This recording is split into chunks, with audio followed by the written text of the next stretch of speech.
Jason Kidd and Grant Hill just announced their retirements, and the 2013 NBA draft is about to begin. The first overall pick was going to the Cleveland Cavaliers, and with their stellar track record of #1 picks, their selection was bound to be a future Hall of Famer, franchise-altering caliber player. The Cleveland Cavaliers select Anthony Bennett of Toronto, Canada, and the University of Nevada, Las Vegas. Turned out, he was not. On June 27, 2013, the Cavaliers selected Anthony Bennett with the first overall pick in the draft, a player who would go on to play just 4 seasons in the NBA, never even averaged 5 points a game, and is widely considered to be the biggest bust in NBA history. And somehow, the Cavaliers drafting Bennett wasn't even the worst decision a front office made in the NBA that day. Kevin Garnett, Paul Pierce, Jason Terry, all going to the Brooklyn Nets. Celtics get 3 number ones, 2014, 2016, 2018. Humphries, Wallace, Evans, just a bunch of stuff. Clearly the Celtics are... In what was described by many as one of the worst trades in NBA history, the Celtics traded away their 2 All-Stars in Kevin Garnett and Paul Pierce for 4 aging role players, a rookie who played 5 minutes a game, 3 first-round picks, and a pick swap. A big haul for the Celtics, but the ultimate 50 cents on the dollar trade. Fans were shocked, appalled, the trade being described as completely lopsided. Trading away 2 all-star caliber players and a starting level veteran for 5 players, the majority of them probably won't even see the court in a Celtics jersey, and 4 picks that may or may not pan out? Unforgivable. But little did fans know, 11 years later, this trade would trigger a sequence of events that would lead them directly back to a title. In basketball years, 2013 feels like a lifetime ago. The league was completely different. We had yet to be introduced to some of our favorite players. 3-pointers didn't dominate the game, and the Boston Celtics looked like this. The core of their 2008 championship-winning roster still intact, minus Ray Allen. This team and this team are worlds apart, with nothing in common other than the name on the front of their jersey. This 2013 team was good, but the door on their championship aspirations was closing quickly, and time would tell that they would never go on to win another championship. What they would do, however, was inadvertently spark a chain of events that would ultimately lead to a championship over a decade later. They didn't know it at the time, but this team was about to make the ultimate sacrifice that would inevitably guide the future of this organization back to a championship. And it all started with one trade.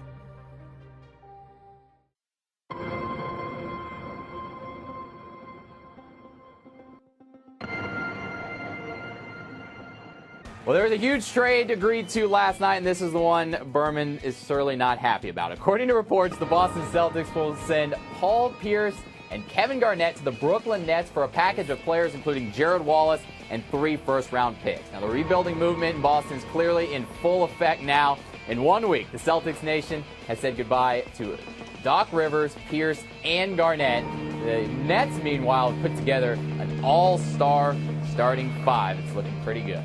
In the summer of 2013, the Celtics broke headlines by trading Kevin Garnett and Paul Pierce to the Brooklyn Nets for what felt like to fans at the time, very little in return. The deal itself wasn't great, but trading away the heart and soul of the team was an emotional gut punch for Boston fans. Not only was the team that Boston fans grew to love completely stripped away, but this trade meant the Celtics were going to be in rebuild mode for the foreseeable future.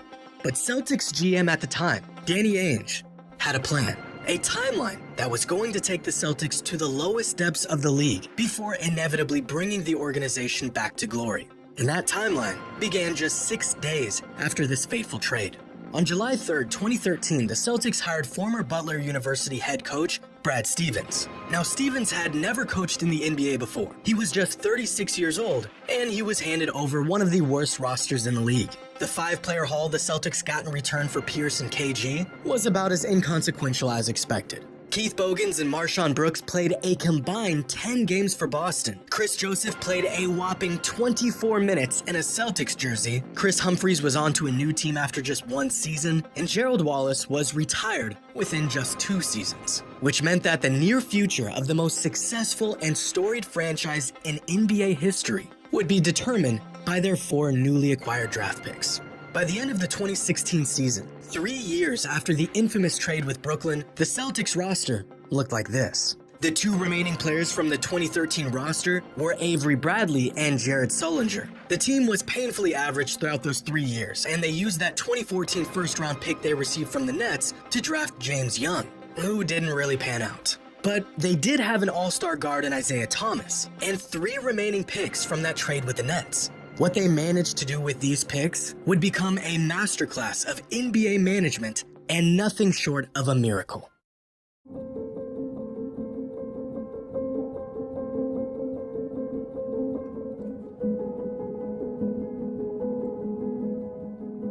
It all starts with the Nets being absolute dog water in 2016, winning just 21 games, the 3rd worst record in the NBA. This gave the Nets great odds in the draft lottery and resulted in them landing with the 3rd overall pick in the 2016 draft, a pick that now belonged to the Celtics. Now, at the time, these picks that the Celtics received were a complete shot in the dark. Many people believed this 2016 pick was going to be a mid to late first rounder because no one thought the Nets would be as terrible as they were.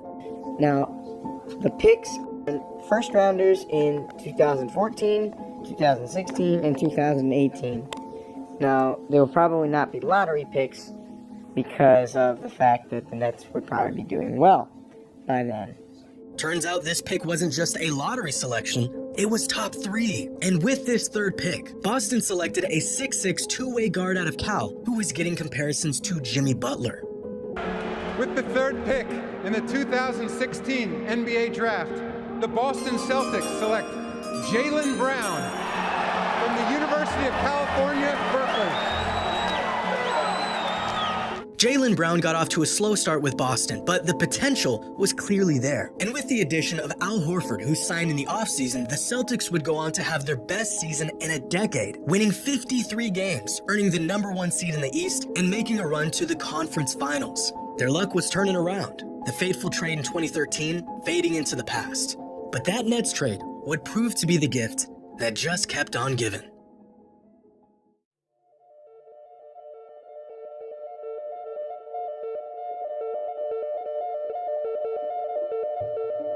After their 2017 season, the Boston Celtics were set up for one of the weirdest occurrences that can happen in the NBA. As bad as the Nets were in 2016, they managed to outdo themselves in the following season, winning just 20 games and having by far the worst record in the league. And this meant that despite the Celtics finishing the season as the 1 seed, thanks to that 2013 trade with the Brooklyn Nets and the 2017 pick swap that came with it, the Celtics had the #1 overall pick in the NBA draft.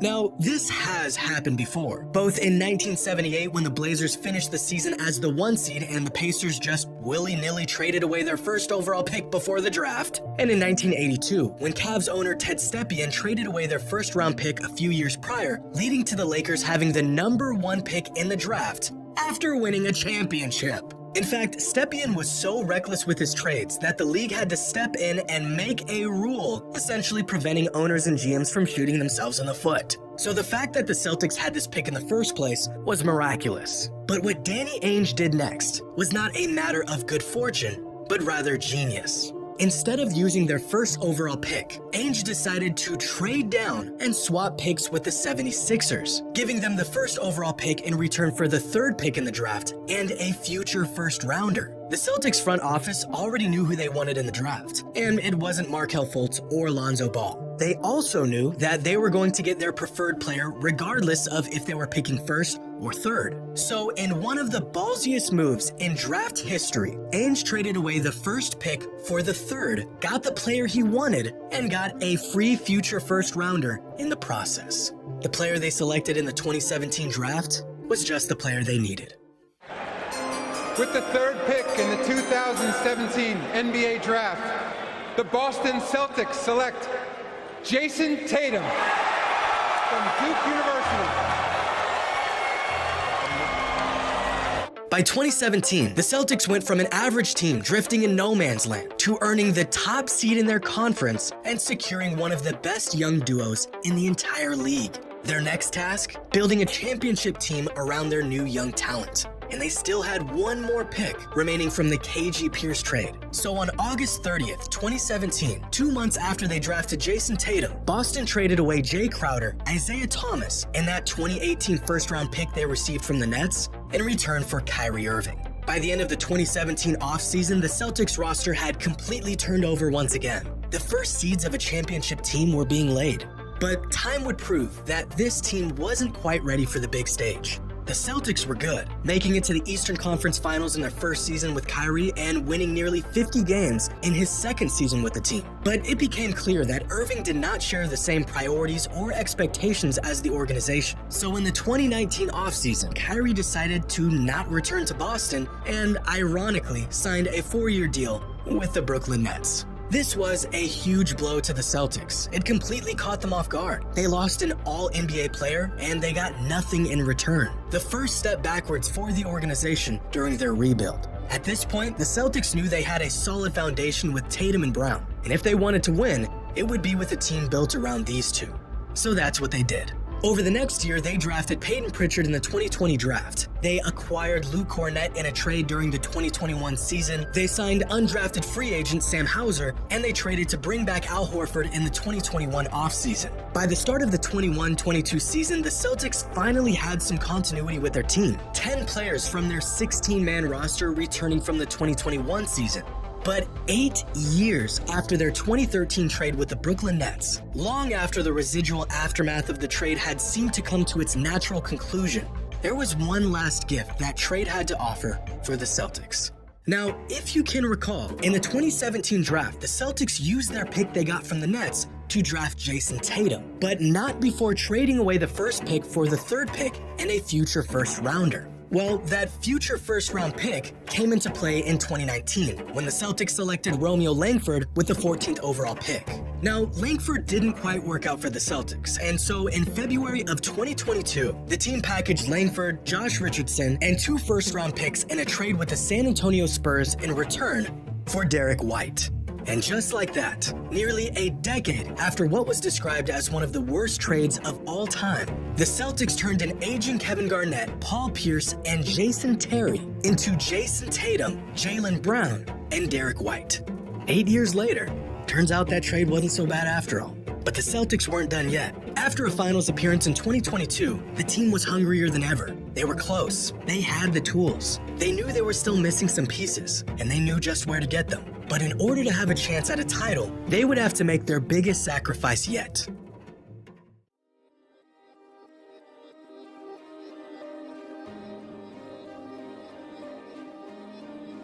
On June 23, 2023, just 3 weeks after their season came to an end, the Boston Celtics broke headlines in a 3-team trade with the Memphis Grizzlies and the Washington Wizards. Through this trade, the Celtics acquired Kristaps Porzingis. What they had to give up? Their leader and the heart of their team, Marcus Smart.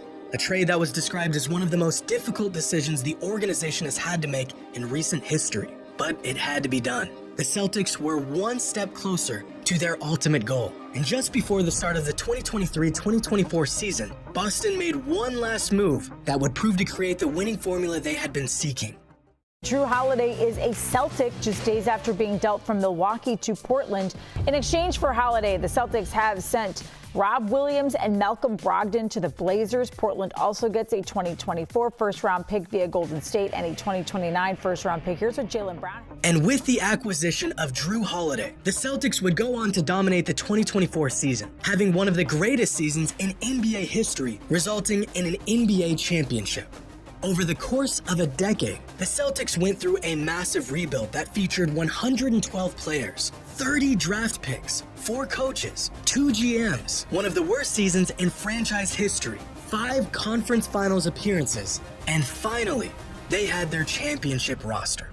All of this stemming from 4 measly draft picks the Nets threw in as consolation in a lopsided trade 11 years ago.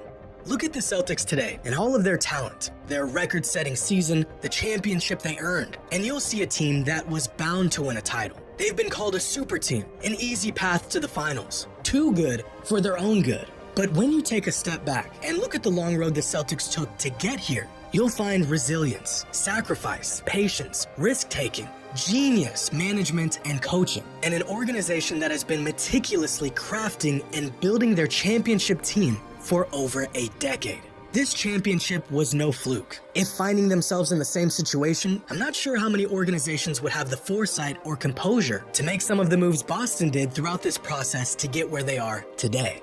In the summer of 2013, the Boston Celtics made what was thought at the time to be one of the worst trades the NBA has ever seen. But unknown to them, 11 years later, this infamous trade would trigger a sequence of events that would put the Celtics on a crash course with NBA history and a championship.